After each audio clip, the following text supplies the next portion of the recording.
هلو گایز، چطورین بچه‌ها؟ خوش اومدین ویدیو جدید ما. امروز قراره که بهتون یاد بدیم که یک گام میتیک رایگان رو به دست بیارین. حالا چجوری در ادامه با ما همراه باشین. اخبار سیزن رو قراره ما طی بکنیم توی 1 دقیقه که وقت رو زیاد گرفته نشه. خب اینجا میبینین گانه‌ای که قراره تو این سیزن به ما بدن. احتمال همین 20 روز دیگه که نه 1-2 هفته دیگه این گانا به بازی میان. این گانا قرار رایگان به ما تعلق گرفته بشه. حالا بستگی به شانس شما داره که چقدر سفید باشین که اینا رو بهتون بده. خب حالا اینا رو که میبینین گانه خوشگلی هن. حالا از حق نگذریم، من هالیدیش رو دارم و واقعا چیز حقه و واقعا خوبه.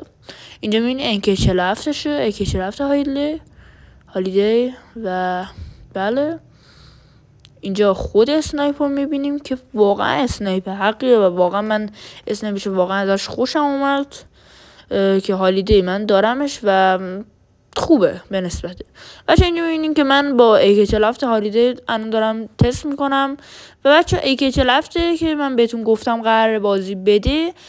بچه AK 47 لاواه که همونجور که خود کالاف گفته اون رأیایی که شما بهش میدین که رأی بیشتر رو اون AK 47 میتیک لاوا آورده که قرار تو این سیزن بهمون بده. احتمالاً به احتمال فکر کنم 70-80% که میبینین اینه AK 47 لاواست که قرار بهمون تو این سیزن بده. خب بچه‌ها اینا رو میبینین، اینا اخبار سیزن بود و بله همینجور که تماشا میکنین درسته. خب بچه به آخر ویدیو رسیدیم و حرفی نمیمونه. ویدیوی قبلی هم میتونین نگاه کنین در رابطه با گرفتن CP رایگان و تا ویدیوی بعد پیس اوت.